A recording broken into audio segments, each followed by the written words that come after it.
Bueno, entonces como les comentaba, esta es la unidad 4, donde vamos a ver básicamente dos temas, que es taxonomía microbiana y crecimiento microbiano. Que dentro de taxonomía vamos a ver cómo es la clasificación, nomenclatura microbiana, los sistemas de clasificación convencional y molecular, que también lo pueden encontrar como taxonomía convencional y molecular, con la implicancia que ha tenido la taxonomía molecular en el árbol filogenético universal. Y por otro lado, después vamos a ver el crecimiento bacteriano. ¿Cuál es la curva de crecimiento bacteriano? Y el crecimiento microbiano en cultivos discontinuos y en cultivos continuos. Y por último, vamos a ver algo de productos microbiológicos de carácter industrial, que lo vamos a ver, a volver a abordar en otro teórico más profundamente, ¿sí? Bien. Entonces, la taxonomía es la ciencia de la clasificación, ¿sí? La taxonomía busca ordenar a los seres vivos, agruparlos según sus características fenéticas y también sus características genéticas. En función de sus semejanzas, ¿sí? Parentesco evolutivo, y busca un orden natural de los organismos. La taxonomía se puede dividir en dos subdisciplinas, una es la nomenclatura, ¿sí? Y la identificación. La nomenclatura le asigna nombres a los grupos taxonómicos, ¿sí? De acuerdo a normas que están establecidas. Se sigue, en los procariotas también se sigue asignando el nombre de acuerdo a una nomenclatura binomial, en donde cada organismo tiene un nombre de género y un nombre de especie.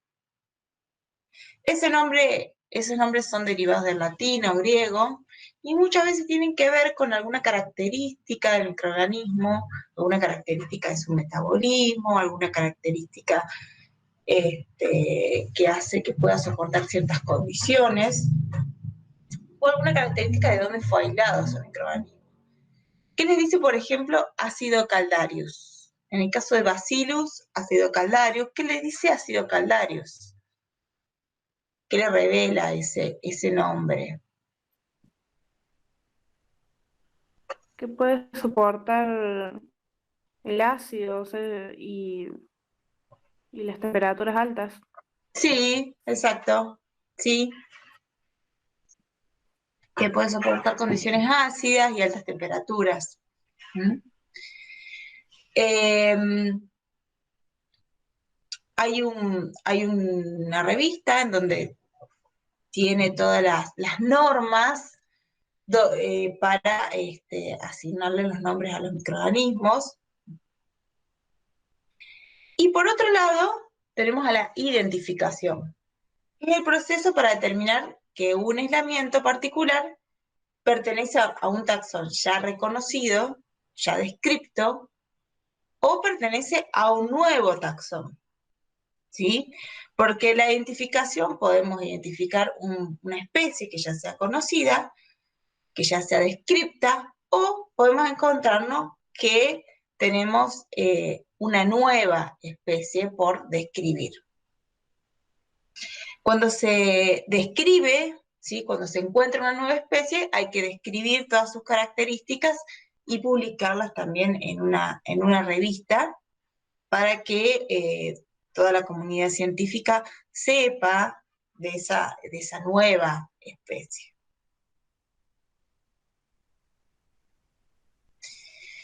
¿Y cómo es la definición de especie bacteriana?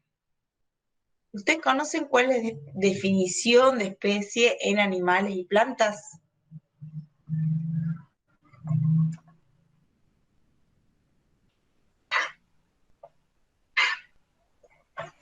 ¿Alguno conoce qué define a una especie en un animal o una planta? La reproducción, o sea, que sean compatibles para poder reproducirse de manera sexual. Claro. En animales y plantas se pueden reproducir, una misma especie son aquellos que pueden reproducir y generar, pueden entrecruzarse sexualmente y generar descendencia fértil. Eso define a una especie en animales o plantas. Pero acá en lo que es bacterias, eso no cuenta, no es válido. ¿Por qué no es válido en bacterias? ¿Por qué no podemos utilizar la misma definición de especie? Porque no tiene una reproducción sexual, tiene una reproducción asexual, Claro, claro, en binario. por fisión binaria, exacto, ¿sí? Entonces no podemos, ¿sí?, asignarle esa definición de especie a las bacterias. Entonces, ¿qué es una especie bacteriana? ¿Sí? Es un grupo de bacterias que comparten numerosas características, ¿sí?, estables y que difieren esas características o esas propiedades difieren del de otras. Se dice que también una especie bacteriana, ¿sí?, son aquellas que tienen un índice de similitud, ¿sí?, mayor al 97%. O sea que si difieren, si es menor del 3%, de acuerdo al gen 16S. Ya vamos a ver más adelante, pero de acuerdo al gen 16S, quienes tengan un índice de similitud menor al 97% son de especies diferentes, o si no encontramos ninguna especie bacteriana, ¿sí?, que tenga un índice de similitud mayor al 97% con el gen que nosotros estamos comparando, entonces estamos, sí, frente a una nueva especie. Ya lo vamos a ver un poquito mejor cuando veamos secuenciación, más adelante. Y una cepa es una población de microorganismos que descienden de una célula o un aislamiento en particular y que son todas genéticamente iguales. Acá entra un concepto nuevo también, que ustedes seguramente ya lo vieron en el práctico, que era el concepto de lo que es una cepa, ¿sí?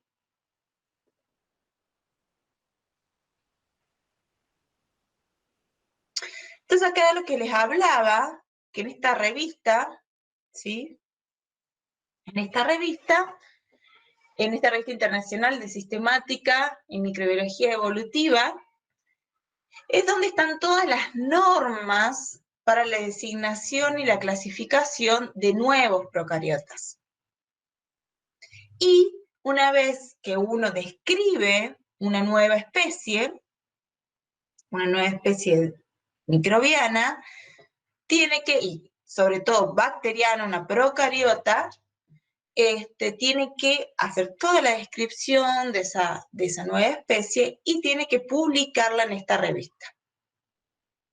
Y luego, ¿sí?, es incorporada, continuamente se están incorporando nuevas especies en el Manual Berger, que es un tratado que va incluyendo a todas las nuevas especies, ¿sí?, bacterianas que se van describiendo continuamente. Uno puede, en la taxonomía nosotros y con los métodos para identificación taxonómica, depende del objetivo, uno puede identificar una especie ya conocida o puede identificar y describir una nueva especie. Si uno describe una nueva especie, esa cepa tipo tiene que ser, ¿sí?, depositada, un cultivo de esa cepa tipo, en colecciones de cultivos, ¿sí?, como la americana o la alemana. Entonces, esa especie nueva que se describe se deposita, esa cepa, una cepa tipo, que se describe en estas colecciones de cultivos. Esa cepa se mantiene congelada o liofilizada.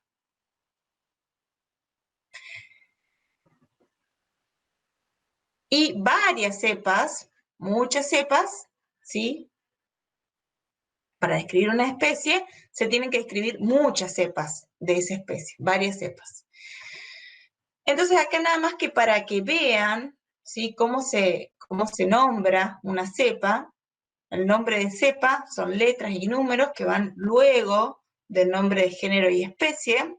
Y acá tienen algunos ejemplos de diferentes tipos de cepas de Escherichia coli. ¿Sí? Por ejemplo, Escherichia coli TCC 25922 es una cepa de referencia que se utiliza mucho en muchos trabajos científicos.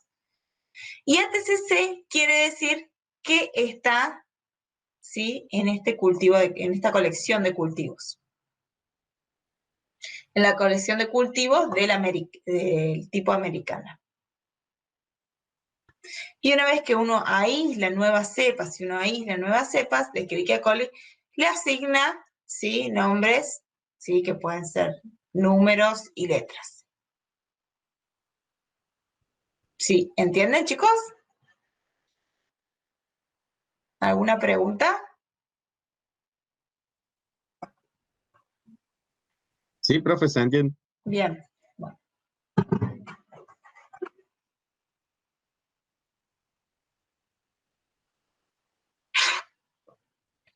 Bien. Y en taxonomía hay una jerarquización taxonómica que va agrupando, según diferentes características, a los organismos. Por ejemplo, Escherichia coli está dentro del género Escherichia. Y varias especies de Escherichia, ¿sí?, están englobadas dentro de este género Escherichia. Varios géneros están englobados dentro de las enterobacterias. ¿Sí? Varias familias están dentro, ¿sí?, del orden enterobacteriales. Varios órdenes se engloban dentro de esta clase, varias clases dentro del filum Proteobacteria, ¿sí?, y así hasta llegar a los dominios. Entonces, la jerarquización taxonómica va agrupando a los organismos de acuerdo a ciertas características.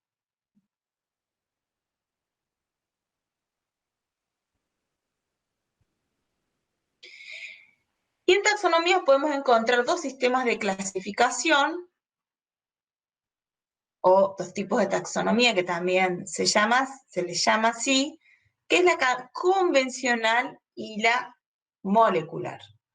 Dentro de la clasificación convencional vamos a encontrar todos los métodos tradicionales que se utilizan de acuerdo a la forma de las células, su ecología, su metabolismo. Y dentro de la clasificación molecular, ¿sí?, se clasifican los microorganismos de acuerdo a sus moléculas, particularmente se utiliza la molécula de ADN. Entonces acá están las características que se utilizan en la clasificación convencional, como ecológicas, morfológicas, fisiológicas y metabólicas. Cuando uno describe una nueva especie, va a describir todas las características que tiene esa nueva especie. Cuando uno busca identificar una especie, va a utilizar algunas características, no todas. Y las características pueden ser ecológicas, ¿sí?, como el hábitat donde vive, qué temperaturas crece, qué pH soporta, ¿sí?, qué relaciones tiene con otros organismos, morfológicas, como la forma de las células, si producen endosporas o no, si tienen flagelos, si tienen cilios, la tinción, ¿sí?, fisiológicas, metabólicas, qué fuentes de carbono pueden utilizar, qué fermentan, cómo es el componente de la pared celular, fuentes de energía, si producen algún pigmento, bueno, etcétera, etcétera.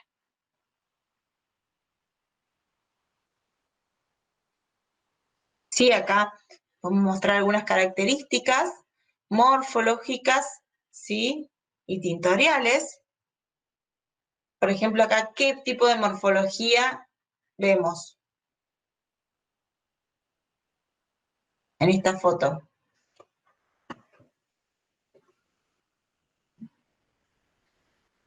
Bacilos, Ujú. gram positivos y gram negativos. Gram positivos y gram negativos. ¿Y qué más acá? Estos chiquitos, Cocos. Pocos. cocos, ¿sí? Y también tenemos algunos vibrios, si ven que tienen forma de vibrios, porque tienen como esa especie de viborita, la forma de viborita. Acá vemos esporas, ¿sí? Pero bueno, las características morfológicas por ahí nos dicen muy poco y nos sirven muy poco para clasificar los microorganismos o para llegar a identificar especies, ¿sí? Por ahí nos puede ayudar para diferenciar grandes grupos de bacterias, pero para llegar a especies es como que nos dice poca, porque nos dice poco porque muchos los bacilos podemos ver formas hay muchos microorganismos con forma de bacilo que son especies diferentes y que son fisiológicamente muy diferentes. Las esporas, bueno, nos dicen, hay solo algunos géneros que producen esporas, pero tampoco podemos llegar a nivel de especie con las esporas. Entonces, bueno, necesitamos otro tipo de características, ¿sí? Acá también vemos otros tipos de características como la flagelación y la formación de cápsulas.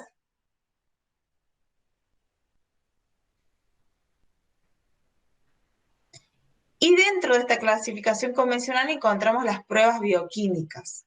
Yo acá les enumeré algunas pruebas bioquímicas que las van a ver más en detalle en el último práctico,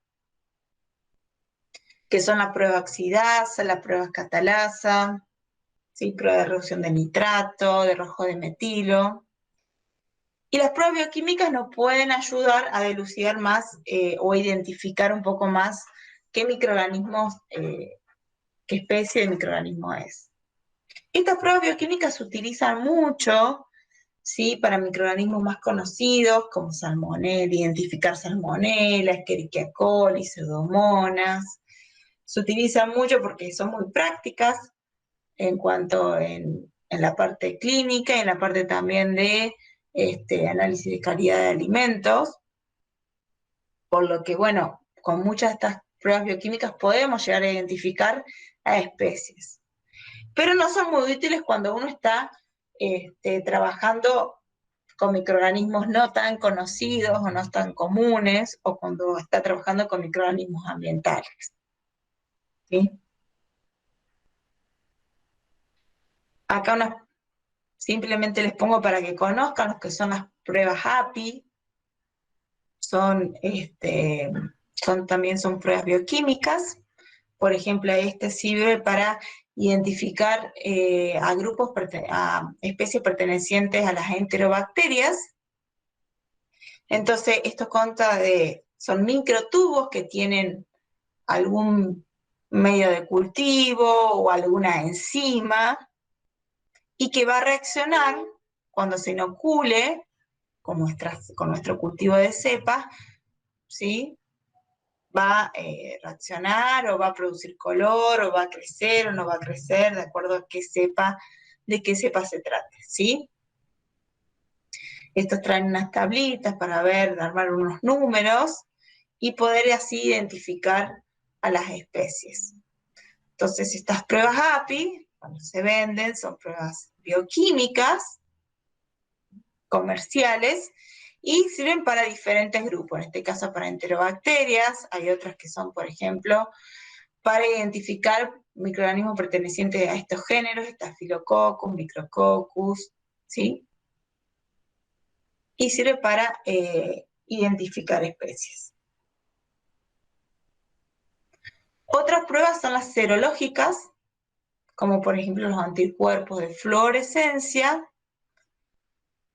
Hay otras pruebas como son las ELISA, también son pruebas serológicas, y ya nos identifica serotipos de microorganismos Se utiliza mucho, por ejemplo, en salmonelas, donde es importante identificar los serotipos de salmonela. También en alimentos muchas veces es importante. Y por ejemplo, acá en las pruebas serológicas con anticuerpos fluorescencia, los anticuerpos que están marcados fluorescentemente reaccionan y aglutinan con antígenos que presentan, en este caso, estreptococos del grupo A. ¿Sí? Y cuando aglutinan, eso se ve bajo microscopio de fluorescencia, se ve si hay fluorescencia o no. Entonces nos permite detectar la presencia de, en este caso, los estreptococos del grupo A. Entonces los anticuerpos, ¿sí?, son moléculas que reaccionan y aglutinan, o sea, en realidad aglutinan y se pegan a antígenos. Y de esta manera nos permite identificar si están presentes, o sea, esos antígenos, y por ende si se trata de una especie determinada de bacteria o no.